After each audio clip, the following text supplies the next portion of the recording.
They should be able to, their eyes should be tracking a moving object very well.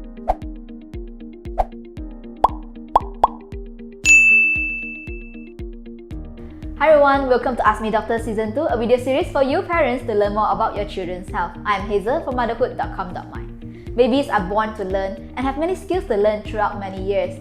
By providing a stimulating and caring environment with plenty of various activities, children can play, develop and learn along the way. It gives children lots of ways to learn, play and develop, and opportunities for them to apply and implement what they are learning. Today we'll speak to Dr. Foo Chee Hoe, paediatrician from Dr. Foo Specialist Clinic, in understanding a child's development milestone. Hello Dr. Foo. Hi Hazel. Hi, good to have you. Thank you. Let's start with our first question. What is the healthy development of a child? A child will be developing healthily when they are consistently and gradually acquire all the developmental skills from a state of a tiny, vulnerable newborn baby to a bigger, older child. So if you observe a baby all the way from a newborn time all the way to a 5-year-old of age, right, you can see a very remarkable progressive acquisition of developmental skills. So that is there we can see as a very healthy development of the child.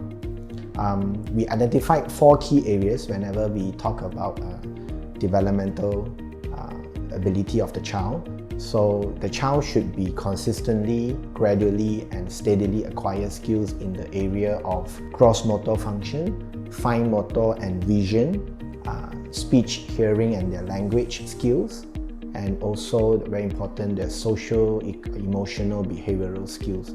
Question number 2, what is a developmental milestone? So a milestone is like the flagship developmental skills that we put in place at specific age range so that it is easy for us to assess and identify whether there is any reason to be concerned about their development.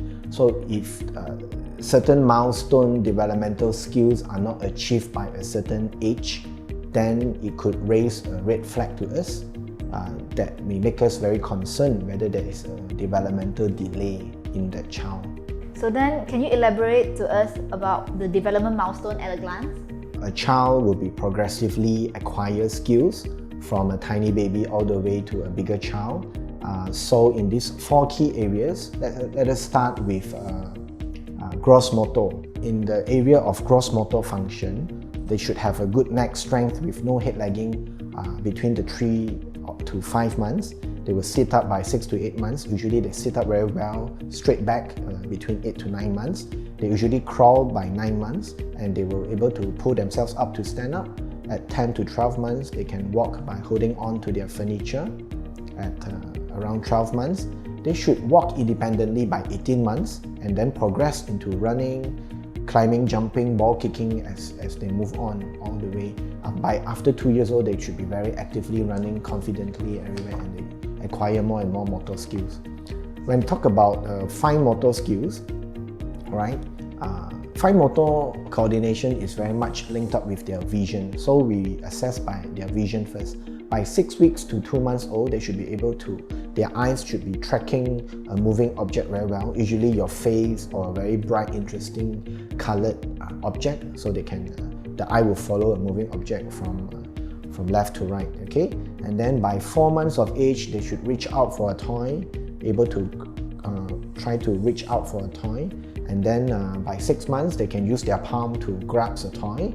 And by 10 months, they should be able to have a pincer grip, means not just using a palm to grasp, they can actually use 2 fingers, like a chopstick like that, usually the thumb and the index finger to pins to grasp, to grip on a tiny object by 10 months of age usually. And of course, after 1 year old, they will progress, to hold a writing utensil, to scribble, to draw, and then from scribbling, they'll be able to draw pictures. They can write as they progress 2 to 3 years beyond, and they should be able to also stack cubes after 1 year old, and then you can, from a tower of 2 cubes, become a tower of 3 cubes, and 6 cubes as they grow older and older. And that's the idea, okay? In terms of speech and hearing, They will be able to make sound and laughs by 4 months of age, usually around there. They can call Papa, Mama, but between 10 to 12 months, usually they will call Papa first. Papa seems to be easier.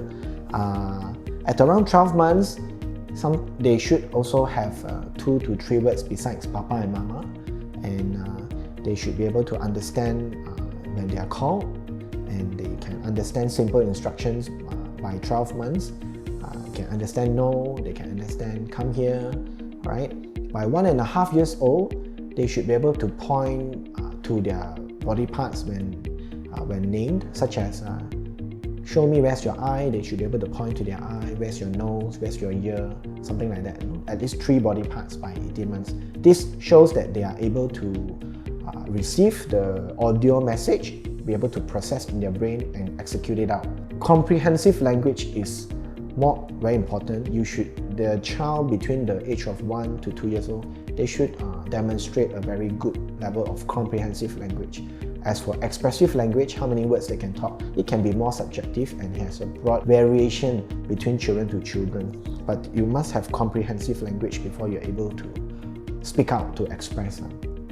So from a simple 2 words, 3 words at 1 year old, you will then progress into able to make 2-word short phrases by the age of 2 years old. Okay, then it comes to social, emotional, behavioral skills. Just as when their vision is developing to be able to look at a face, so they should be able to smile responsively by 6 weeks old, and then they will learn to put food in their mouth by 6 months. They have mouthing, and then they can wave bye-bye. They can maybe even do high five, flying kiss between 10 to 12 months. They can feed themselves, use a spoon, maybe very clumsily, it doesn't matter. They can use a spoon to have the concept of putting food into their mouth with a spoon by 18 months. And then they can have imaginative play by 2 years old. They will be toilet trained at least the daytime. They dry by day. They do not need to wear diapers anymore. They can indicate their need to go to the toilet between the 2 to 3 years old, depending on how soon they are willing to be trained. And 3 years plus, they will have more advanced kind of play, imaginative play, interactive kind of play, taking turns to play, pretending, imagining, very interesting. So all these 4 key areas, at a glance, of course, it could be like a lot of information overload, but each parent can have a checklist, and also the doctor will also have a checklist to check on them whenever they have a chance to see them. Is there any factors contribute to children's development? What are the factors that contribute to children's development? In short, there are 2 factors. I would always say the medical, organic factors and environmental factors. So let's start with environmental factors first. The environment means the environment where the child grows up. Okay, so there will be physical needs and there are psychological needs. Okay, the physical needs factors would be the child should have a safe place to grow up, a healthy place, with good nutrition, good health care. So all this will ensure that the child able to grow up healthily and therefore develop properly. And also psychological needs. You cannot just give food and shelter and that's it, leave the child behind. I think parental love, affectionate love, love and care to give the child a sense of confidence, security, and also to provide leadership by example, being a good role model for your child, especially when they go into tantrums, how you're going to teach them. These are important factors. So these are the environmental factors, and these are under the control of the parents usually. The things that we are out of control would be the medical reasons. Okay, these are sometimes, unfortunately, a child may have genetic abnormalities, neuromuscular development problem, hormonal problems, or they are going through a chronic infection. All this will restrain and hinder the child development. Okay, so all these could factor into a child's development. Thank you for watching. So that's all for part 1 of the video. Please check out part 2 of the video.